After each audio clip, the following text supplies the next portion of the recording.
In this video, I will be making a quick review of some important concepts from linear algebra. So let's just get started. And then I will be making an introduction to the concept of norms. So we will define norms for vectors and matrices, which are very important for this course.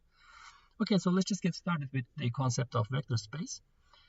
Vector space is a mathematical structure formed by a collection of vectors. Any linear combination of any number of vectors in a vector space must be in that vector space. So it's basically a set of vectors. You have a bunch of vectors put into a space. And for this collection to be called a space, the critical criteria is that any linear combination of any number of vectors in a vector space must be in that vector space. So what we mean by a linear combination is shown here. So if you have two vectors, these are part of the vector space, and this scripted V represents the space. And alpha 1 and alpha 2 are any real numbers. Alpha 1 times V1 plus alpha 2 times V2 will give another vector, and this vector should also be a part of that vector space. For instance, the space R to power n consists of all column vectors with n real components. So let's just consider the space of R2. So these are two-dimensional vectors. So if X is an element of R2, you can write it as X1 and X2. So if you consider these vectors on the two-dimensional plane where you have the axis X1 and X2, so you have a vector here. This is, well, let's call this, let me call this A, and another vector here, B. So these are both vectors, right? A is equal to, they have their both coordinates here.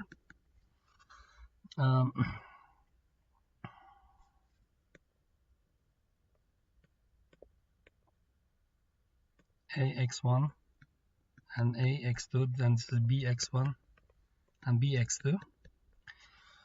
Any linear combination of this will be in that vector space, okay, which is true for this R2 space, because if you pick any real numbers, alpha and beta, alpha A plus beta B, no matter what alpha and beta are, the resulting will be vector will be alpha times AX1 plus beta times bx1, and here you will have alpha times ax2 plus beta times bx2, and there. So these are real numbers. So this is obviously an element of R2. Okay, so this is what a vector space is. This concept is the subspace. A subspace is a vector space. A subspace of a vector space is a non-empty subset that satisfies the requirements for a vector space, which is a linear combination state in the subspace. So it is again a subset, but the critical thing is that it should be a space itself. Otherwise, it will be just a subset. But if that subset has the satisfies the conditions of a space, then we call it a subspace. So there's an example here. If you define the set R2 plus, which is the set of two-dimensional vectors where both elements are non-negative numbers. So this is a subset of R2, but it is not a subspace, because if you pick two vectors in that subset, and this should have been 2 plus, and any linear combination of that will not necessarily be in the same space, because if you pick negative numbers here, for those negative numbers, the linear combination will give you a space with negative components, and obviously that will not be in this set defined here, so that it's not a subspace. So we can actually show that here. So this is the space of R2. Well, let me just try to draw it nicer. So this is the space R2, but if you consider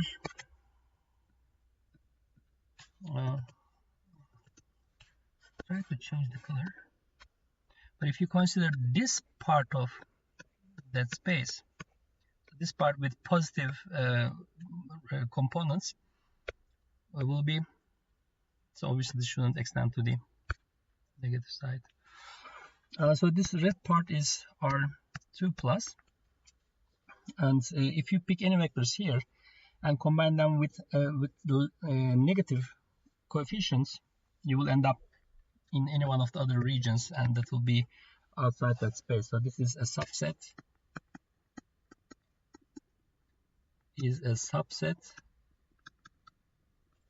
Of R2, but it is not a subspace of R2. Okay, this is important. When you have a vector space, we often need some main elements in that vector space so that we can use them to express any element of that space. So this notion is known as spanning a subspace. So let's take a look at that. A set of vectors span a space if their combinations can produce the whole space. For instance, if your vector space is the space of two-dimensional real vectors, then these two vectors span space, which means any vector in that space can be written as a linear combination of these two vectors. Okay, so I'm sure everybody is familiar with that concept, and in fact, let me just show you that if you have, let's say, a three-dimensional space x, y, and z, we use these unit vectors, right? And usually we call this I. The unit vector in the y direction is usually denoted as j, and the unit vector here is denoted as k. And if you have a vector here, let me just draw a random vector here, and let's say this has some components.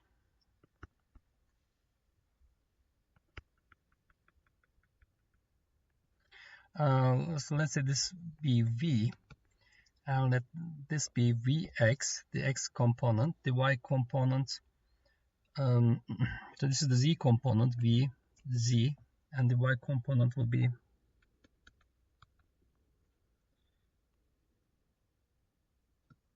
somewhere there, right? So let this be vy. So you can express this vector v as in terms of its components along these axes, and these unit vectors I and vy times j and vz times k. This vector can be written in that form, right? So here we call that these unit vectors I, j, and k, these span R3. So having understood what a vector space is, if you think about it, you can actually construct a vector space from the columns of a matrix A. And it's called a column space or range of a matrix. So consider a matrix, a rectangular matrix, a real matrix with m rows and n columns. All linear combinations of the columns of that matrix produces a space, and it is in fact the subspace of Rm, and we call that the column space or the range of that matrix. So let's think about this a little bit.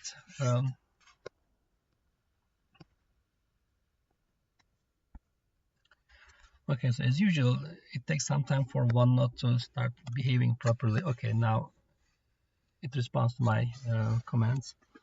So we have a matrix A. It has n columns and m rows. So these are all real numbers, and it's a set of real matrices of m rows and n columns. So these are, so let me call this C1. This is C n. Okay, so there are each one is a column. So Ci, these are column vectors. So if you take all these columns and make a combination of that, for instance, if you do this, A1 times C1 plus A2 times C2 plus an times cn. So this is a linear combination of these columns, right? This is just one linear combination, and you can write that linear combination as follows. Okay, I'm just trying to slide the page again, which doesn't work. Okay, there you go. So you can actually write this as follows.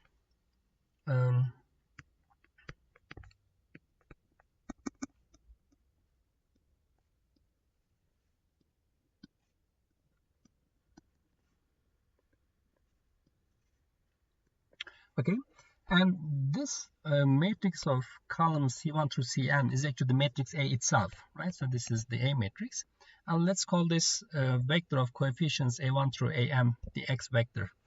So this is just one linear combination, and every possible combination like this one forms a space. So again, for every possible X vector, if you perform this multiplication, the result will give you a combination of the columns of the A matrix, and that will be an element in this space, and every possible such vector will form an entire space, and this is what we call the column space or the range of matrix A, and this is mathematically expressed here. So for every X, so this is, remember, the coefficient vector, an n-dimensional vector. So for every possible coefficient vector, when you perform this multiplication, the result will be y, which is an m-dimensional vector, and it is a subset of Rm. But it's important to understand that this is a subset of Rm, and it is a subspace because every element you can pick from this set, and if you pick any two elements and make a linear combination of that, the result will still be in the same space. Okay, so let's show that indeed this is a space. So we have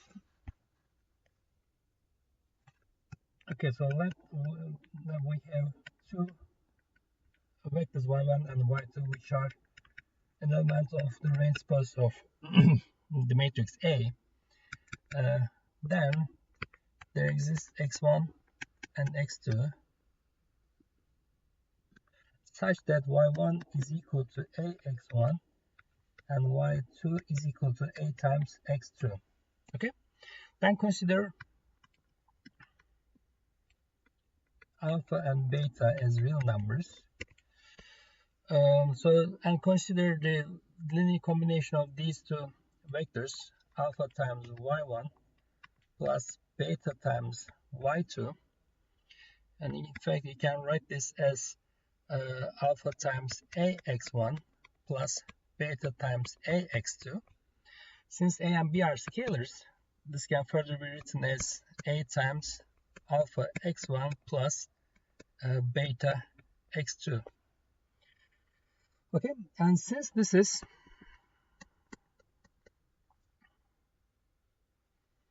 an element of Rn, that means the results, when you multiply that with A, which gives you that, this is also an element of Ra, not double R, but the range of A.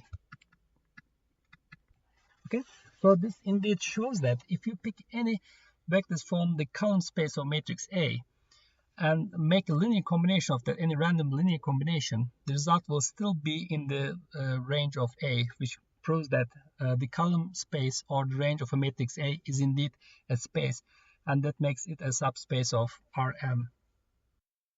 Another space that you can define based on a matrix is the null space of a matrix A.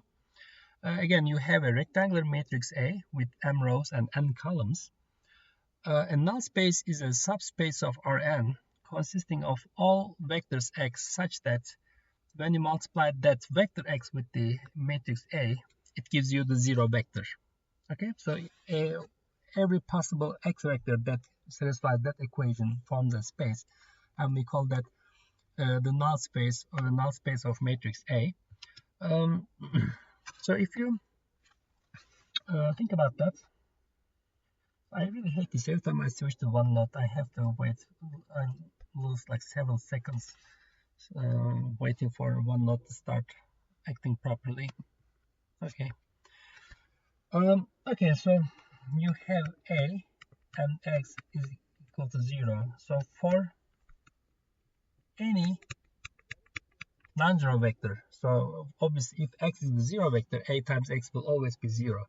But for any x vector which is different than 0, to satisfy ax is equal to 0, a has to have some linearly dependent columns.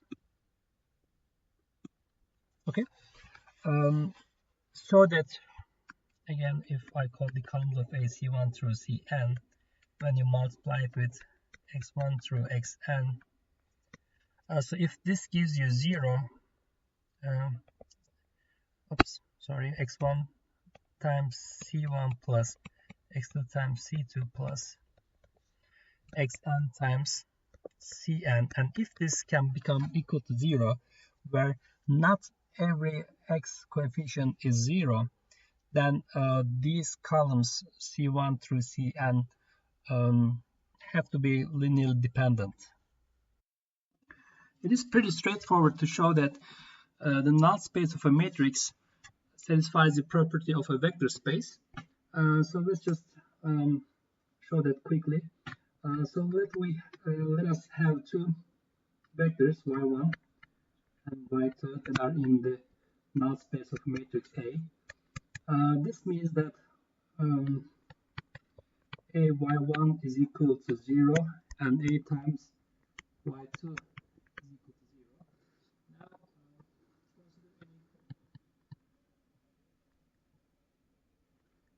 real numbers 8 and alpha and beta, and let y is equal to alpha times y1 plus beta times y2. Then a times y is equal to a times alpha y1 plus beta times y2, which is alpha times a y1 plus beta times a y2 is equal to 0. And this proves that y is also an element of the null space of the matrix A. So, and this is obviously true for any alpha and beta real scalars. So this proves that the null space of a matrix is indeed a vector space. So coming back to our lecture notes, here are a couple of facts. So I think these facts are straightforward and they don't really need a proof, but let's talk about them. So the first one is that the dimension of the column space of a matrix is equal to the rank of A. Okay, so let's talk about that just a little bit. So let me just copy this.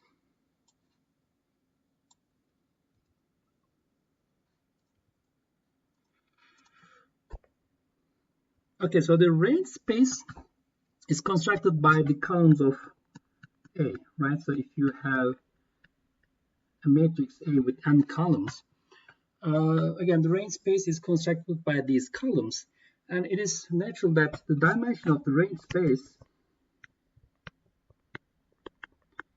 is equal to the number of linearly independent columns of A,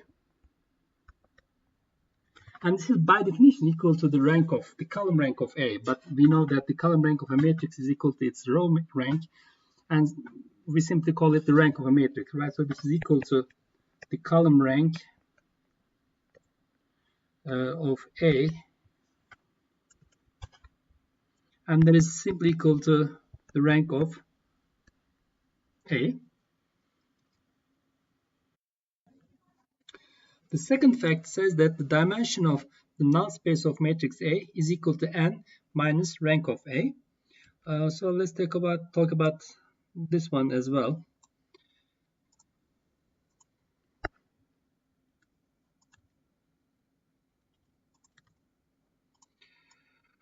Okay, well, I already explained that there will be a non-zero vector in the null space only if the matrix A has linearly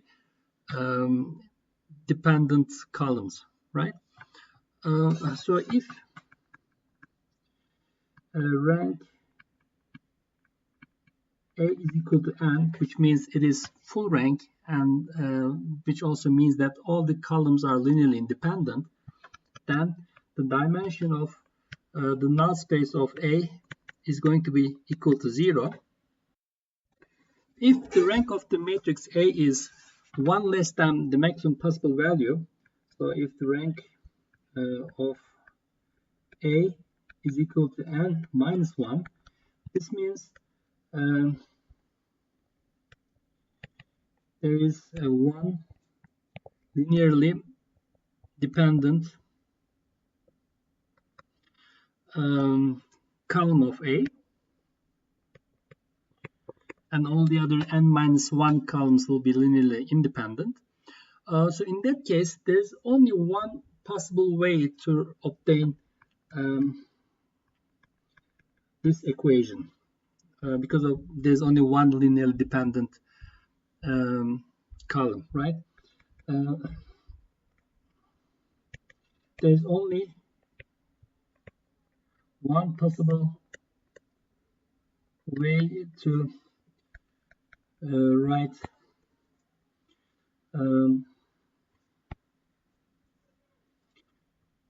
A1 times C1 plus A2 times C2 plus AN times Cn is equal to 0. And from here, these coefficients A1 through AN is the only vector, well, only direction I should say, because scaling it with any constant number will also satisfy that. Is the only vector, and this is x that satisfies A times x is equal to 0.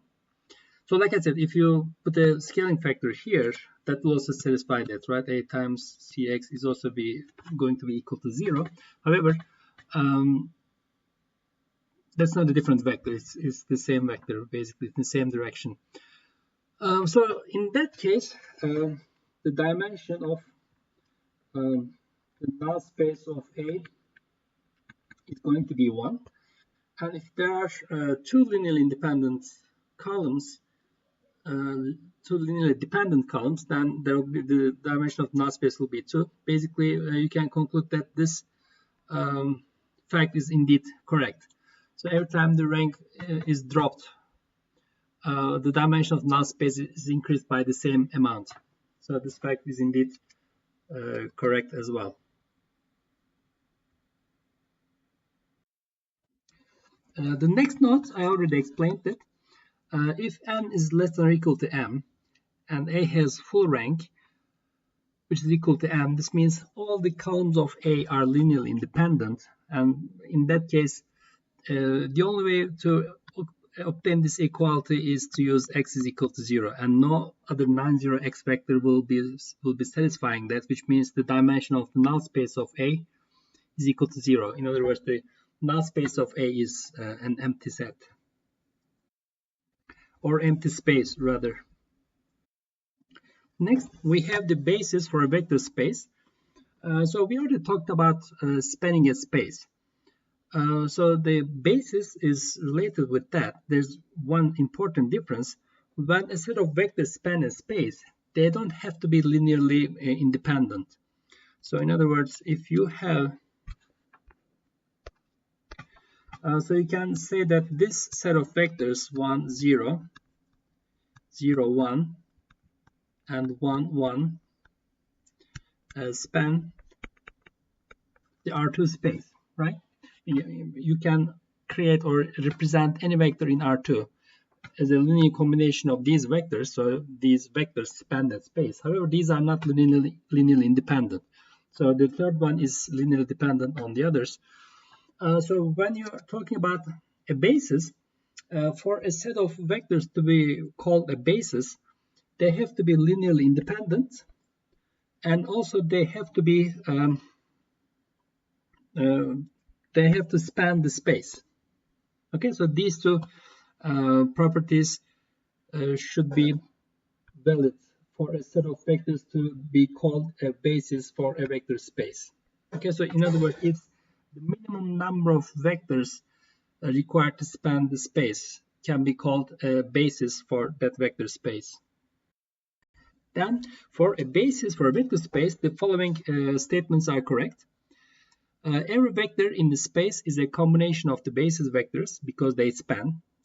So this is obvious, they span the vector space. By definition of spanning, it means every vector in that space can be written as a linear combination of the basis vectors. And the next statement says that the combination is unique, which means there's one and only one way to write the combination because they are linearly independent. And to prove this point, we can do that by using contradiction. Suppose that there were two different ways of writing the combination, which means, so this is any vector in the vector space, and suppose that v1 through vk are our basis vectors. Suppose that there were two different ways to write that, one with the coefficients a1 through ak, and another set of coefficients b1 through bk give this the same vector. Okay, so suppose that this was correct. Then if you subtract the second one from the first one, on the left hand side you will have 0, and on the right hand side you will have this summation vi, where the coefficients are the differences between a and b coefficients. Okay, but since these vectors are linearly independent, by definition of linear independence, this summation will be equal to 0 only if all the coefficients here are 0. And all the coefficients are 0 requires that all these ai and bi coefficients should be equal to each other. And this proves that the combination should be indeed unique. Another information I would like to review from linear algebra is the Cayley-Hamilton theorem. The Cayley-Hamilton theorem says that any matrix A, a square matrix A, satisfies its own characteristic equation. Well, obviously, characteristic equations exist for square matrices, so this theorem is also valid for square matrices. Remember how you write the characteristic equation of a square matrix. You form this matrix, where lambda is a variable, and you take the determinant of that matrix, and in the end what you get is a scalar polynomial of order n in variable lambda. Okay, so you can actually write this as alpha 0 plus alpha 1 times lambda plus, and this goes all the way up to the nth term, alpha n times lambda to the power n, and this is equal to 0. Well, this is the characteristic polynomial. When you make it equal to 0, it becomes a characteristic equation, right? So this is just a polynomial, and this part is a characteristic equation. Maybe I should write that here. So this is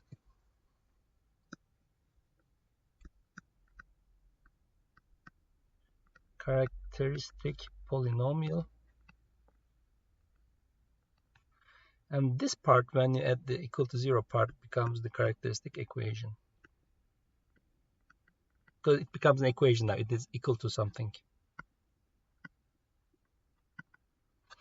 Okay, so according to the theorem, the matrix, you can insert the matrix into that polynomial. So originally it's a scalar polynomial in variable lambda, and you can insert the matrix itself into lambda, and it becomes a matrix equation, and that equation is satisfied. So let me just move over to OneNote.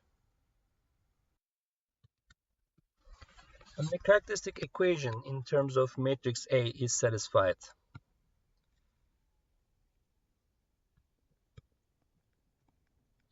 Which will give you alpha 0 times alpha 1 times the matrix A times plus alpha 2 times A squared plus all the way up to alpha n, A to the power n is going to be equal to 0. So using this, obviously you can write the highest power of matrix A as a summation of, as a combination of matrices of powers up to n minus 1. So in particular, you can actually write this A to the power n can be written as equal to minus alpha 0 divided by alpha n minus alpha 1 divided by alpha n a minus and alpha n minus 1 divided by alpha n times a to the power n minus 1. Okay, so, and this is nothing but a combination of matrices from 0 to n minus 1, and let's call these coefficients some c coefficients ci a to the power I. Okay, and this is important because if you need to have the power of the matrix A that's greater than n, so for any m greater than n, for instance, let's say m is equal to n plus l, where l is greater than 0, and if you need to construct a to power m, you can simply write it as a to power n plus l, and this becomes equal to a to power n times a to power l, and this is equal to a to power l times that summation.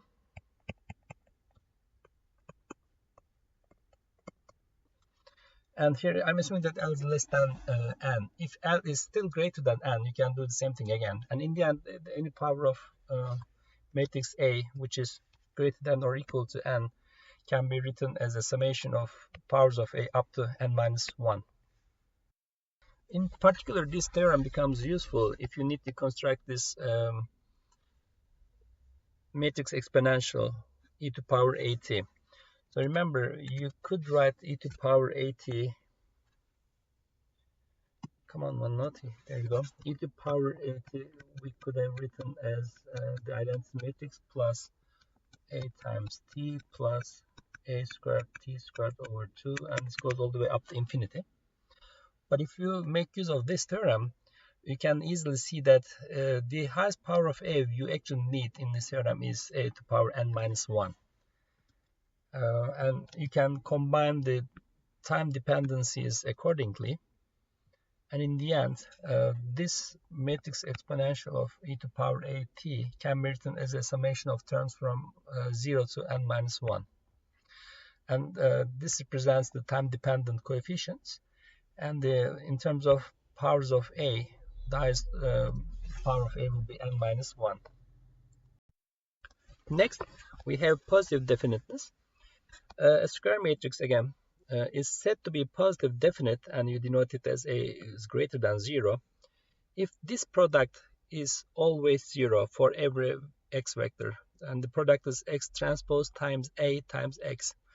And for dimensional compatibility here we take x as, well, it needs to have n rows and it's just a column vector, so we take x as an n-dimensional column vector, and for every possible x vector which is not equal to 0, if this product gives you a positive number, and obviously this will be a scalar, okay, so for a square matrix and a column vector, this product will give you a scalar number, and if that scalar number is a positive number for every non-zero x, and this depends on the matrix itself. For some matrices this product can easily give you a negative number, but if the matrix is such that for whatever x you choose there you get a positive number, you call that matrix to be a positive definite matrix. If the matrix is such that for some non-zero x vectors you can get 0 but never a negative number, so you can get so this product can become greater than or equal to 0, then such matrices are called positive semi-definite matrices, and this is how we show it: a is greater than or equal to 0. Okay, and this is what positive definite and positive semi-definite matrices are. Now we have come to a very important subject: vector and matrix norms. A norm is a scalar measure of how big a quantity is. It is a non-negative number related to the distance of the quantity from the origin. And for scalar quantities, length of the line segment between the point and the origin, the Euclidean distance of the number from the origin, is a norm. So let's talk about this. So if you have a scalar number,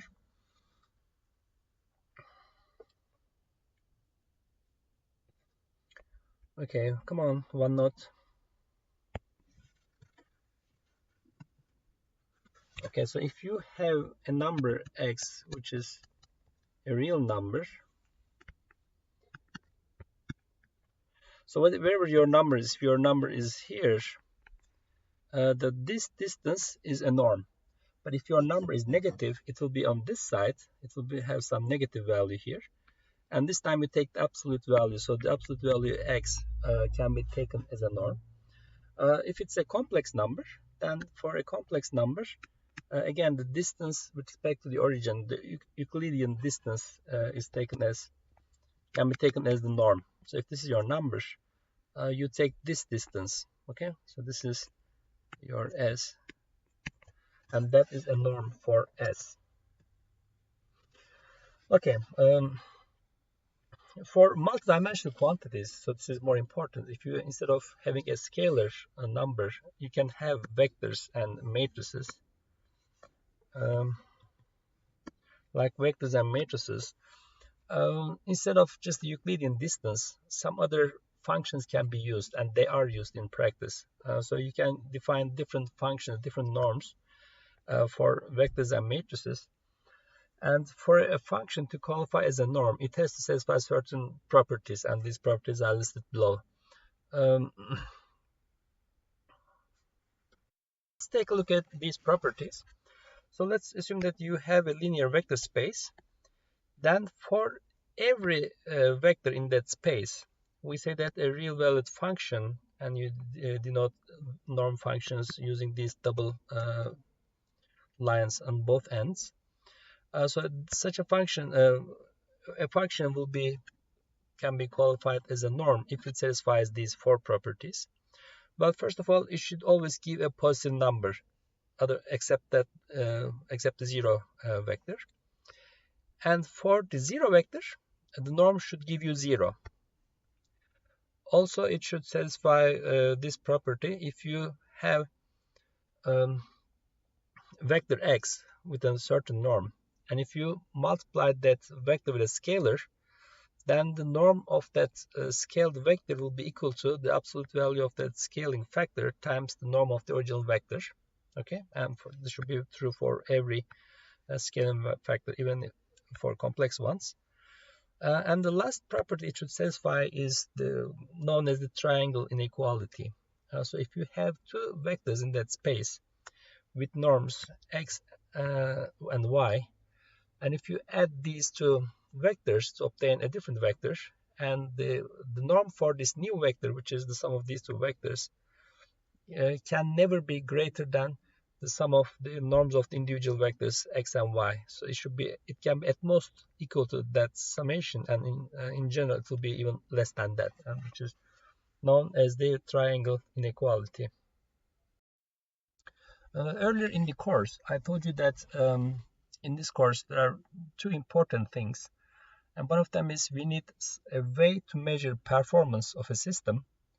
And the second one is we need to somehow quantify uncertainties in the system, so that we can, by using these two, say that our system performs at least this much whenever there is an uncertainty up to that level.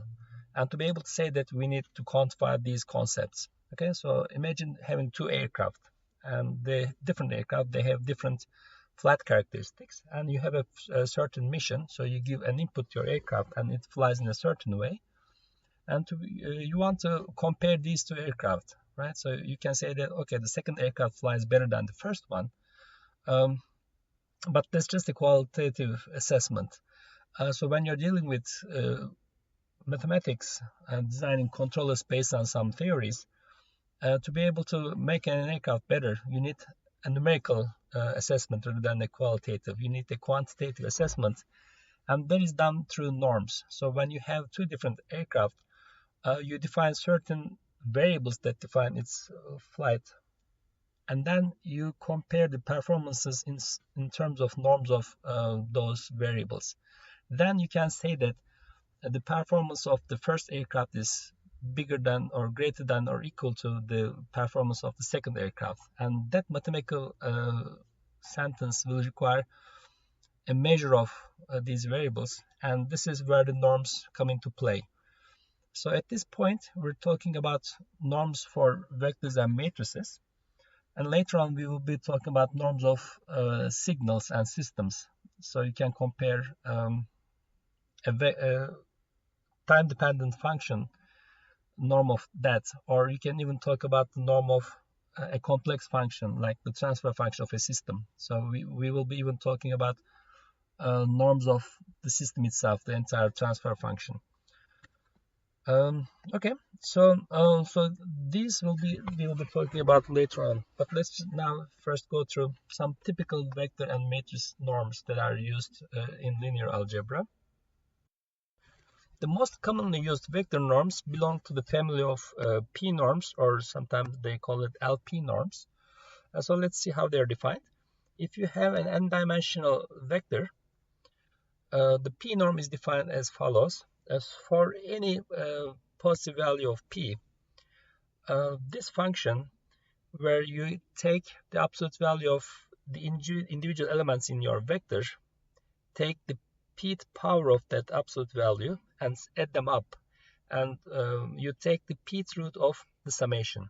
Okay, and it can be shown that for positive values of P, this function is indeed a norm. It satisfies all the required properties of a norm. So certain values of P are of special interest, and these are the followings. For P is equal to 1, it becomes 1 norm, or L1 norm. So it simply becomes equal to the summation of the absolute values of the elements of that vector. Okay, so this is your 1 norm.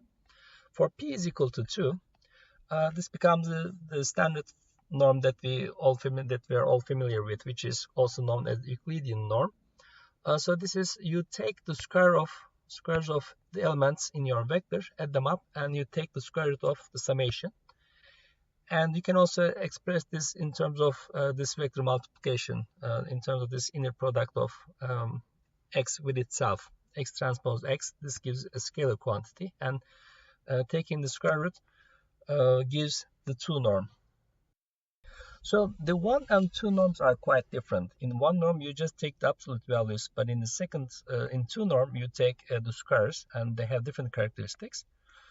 So for greater values of P is equal to 3, 4, 5. So you can define norms for all these values as well. But I guess their characteristics are not quite different than the characteristics of the 2 norms. So they're not really of any importance. And I have never seen a P norm with P greater than 2 is used, except for one last special case, which is the case where P goes to infinity. So this norm is also of importance, and they are used in a lot of different places. So now you're basically taking the infinite power of all these elements in your vector, and then you take the infinite root. So it should be infinity, 1 over infinity. So when you take the infinite power, every term in the summation will vanish except the largest one. So the largest one will be amplified so much that every other term will look infinitesimal compared to that. And when you take the square root, what you get will be the absolute value of that largest value. So the infinite norm for vector x is simply the absolute value, the greatest absolute value of all the elements in your vector x. Okay, so this is the infinite norm, and like I said, in addition to 1 and 2 norms, the infinite norm is, so these 3 are the most important and most commonly used norms in linear systems theory. Now let's talk about the matrix norms. An m by n matrix is actually a function that maps n-dimensional vectors to m-dimensional vectors. So this is important for matrices. So let's say you have a matrix A, which is m by n.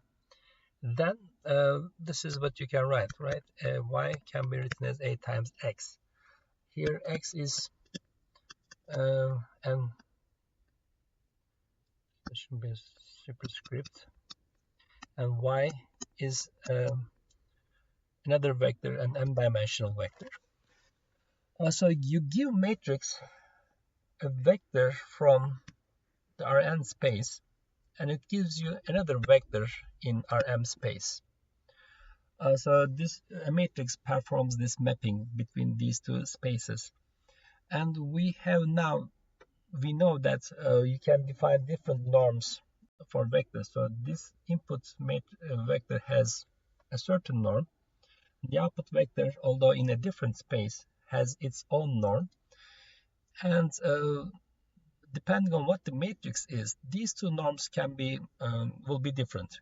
Okay, so your matrix may be such that it may be amplifying these vectors so that it gives you a very big vector in the output space, or it could be shrinking it. And this all depends on the property of the matrix. And starting from this fact, you can define a norm for the matrix. So you can define norm as a measure of how much it changes the norm of these vectors. And this is defined as shown here. Using these p norms for the vectors, we can generate a measure for the matrix itself. And these are called induced matrix norms, so since they are induced from the definition of norm for vectors.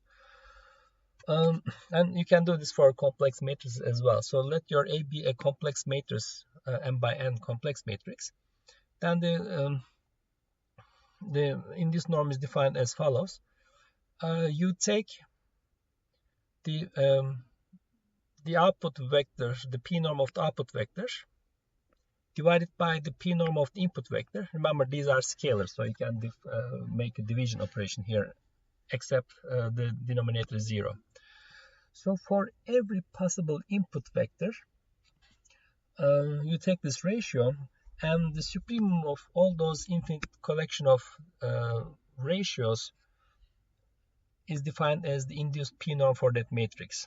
Okay, so instead of performing this division by every vector in that space, you can limit yourself to vectors with a constant norm, and you take the maximum of that summation. So this is because this is a linear operation, right? So when you multiply a vector with a matrix, it's just linear operations. And instead of having to check every vector in the infinite dimensional space, you limit yourself to vectors with constant length.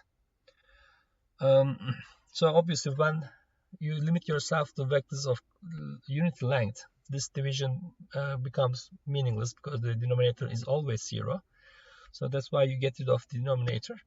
And so if this is x is 2, you limit yourself to vectors around this circle. Okay, so this is a circle with unity radius r is equal to 1. So for every vector here, you take them, you multiply them with a, and check the norm of the output vector. And out of all the infinitely many circles, vectors around the circle, you pick the one that gives the largest output vector norm. And again, that is defined as the induced p norm for your matrix. So I'm not going to go into the details of proofs of these, but I'm just going to share you the results. So if you choose one norm for your input and output vectors, the induced matrix norm for p is equal to 1 gives you the following. It basically gives you the absolute column sum of the matrix. Okay, so if this is your A matrix, then absolute sum of column 1 will be the absolute value of A1 1 plus absolute value of A2 1 plus absolute value of AM1. Okay, the absolute sum of column 2 will be you take the absolute sum of the absolute values of the elements in the second column, and you do this for every column, and the greatest sum gives the p norm. So you pick the one. In fact, I don't need to write it again, it's already written here. So you go through all the column sums, and the one that gives the maximum value is the induced p norm, induced 1 norm for your matrix. For p is equal to 2, the induced 2 norm of a matrix is given by this equation. You take the matrix the complex conjugate transpose it, multiply it with the matrix itself. Then you check the eigenvalues of this product, A complex conjugate times A.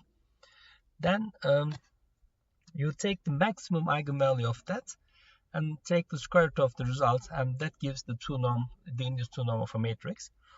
Well, when I say maximum, normally eigenvalues can be complex numbers as well.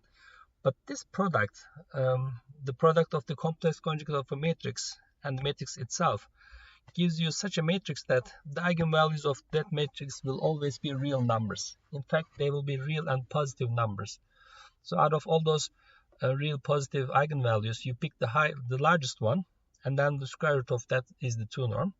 In fact, this is already known and used for other purposes as well, and that number produces the singular values. So these real positive eigenvalues of this matrix product are called the singular values, or the square root of them are called the singular values of a matrix. And the largest one is represented with a bar. So normally sigma represents singular values, but when you put a bar above that, you understand that you're talking about the largest singular value of a matrix. Okay, and this norm is also known as the spectral radius of matrix A. So this is a very important norm, and this is how the induced two norm of a matrix is. If you use the infinity norm for the vectors, the corresponding induced norm for matrix A is given by this relation. It is basically the maximum absolute row sum of the matrix. So this is, if you compare it with the induced norm for one norm, that was the absolute column sum. But if you use the infinite norm, it becomes the row sum. Okay, so you just take the A matrix, you take the absolute sum of rows, and you calculate that value for every row, and the maximum value within all the rows gives you the infinity norm, induced infinity norm for matrix A. The last norm for a matrix I'm going to mention here is the Frobenius norm. The Frobenius norm is given by this expression. It is simply the square root of trace of A star A, where A star is the complex conjugate transpose of the matrix. So basically, if you're not familiar with that, what that is you know the transpose of a matrix, right? You just take the transpose, but in A star, what you do is you take the transpose, and at the same time you take the complex conjugate of the elements. So this will be a 2, 1.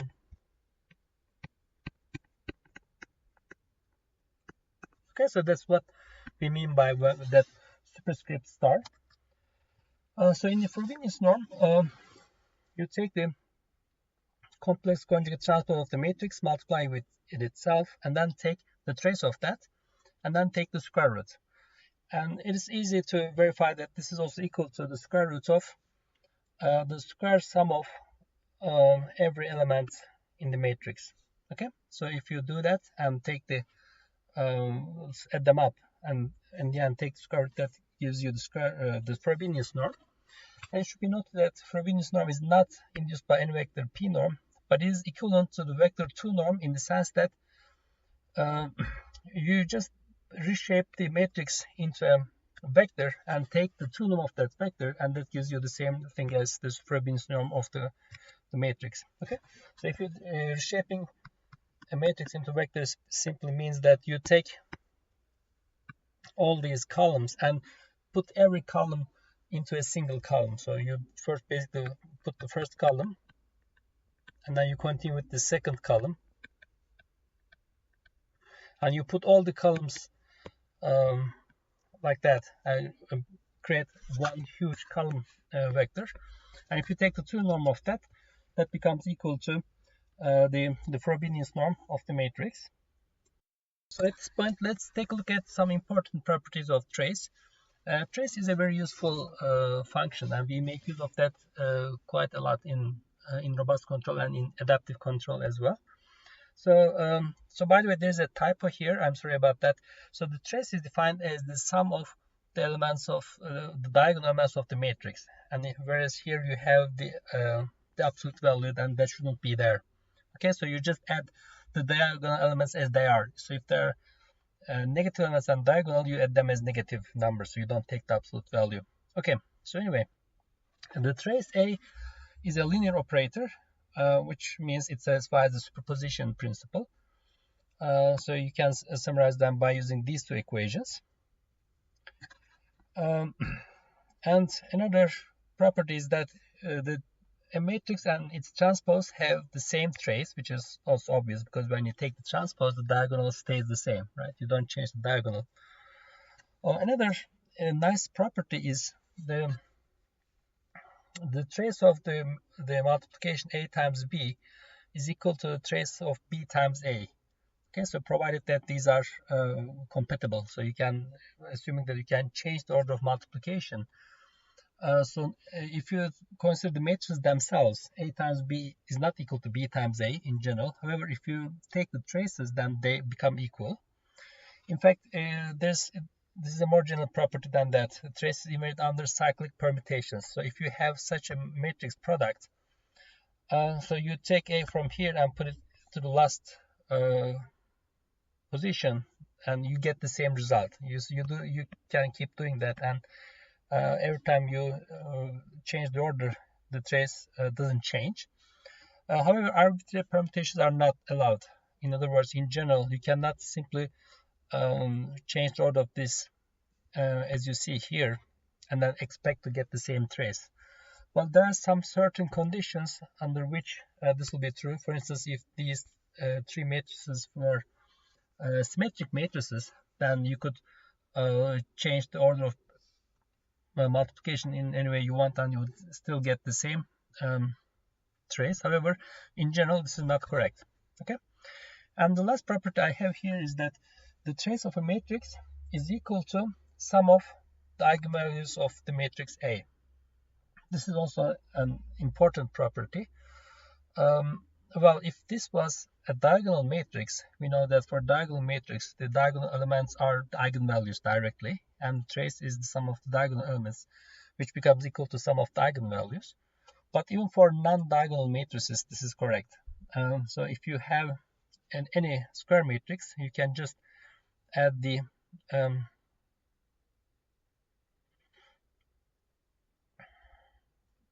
diagonal elements, and that result will give you the sum of the eigenvalues of the matrix. So let's wrap up this video here. So this video has been longer than the other videos, but I wanted to keep everything related to linear algebra review in a single video. So anyway, so I will talk to you in the next video about the Lyapunov stability. So I'll talk to you in the next video.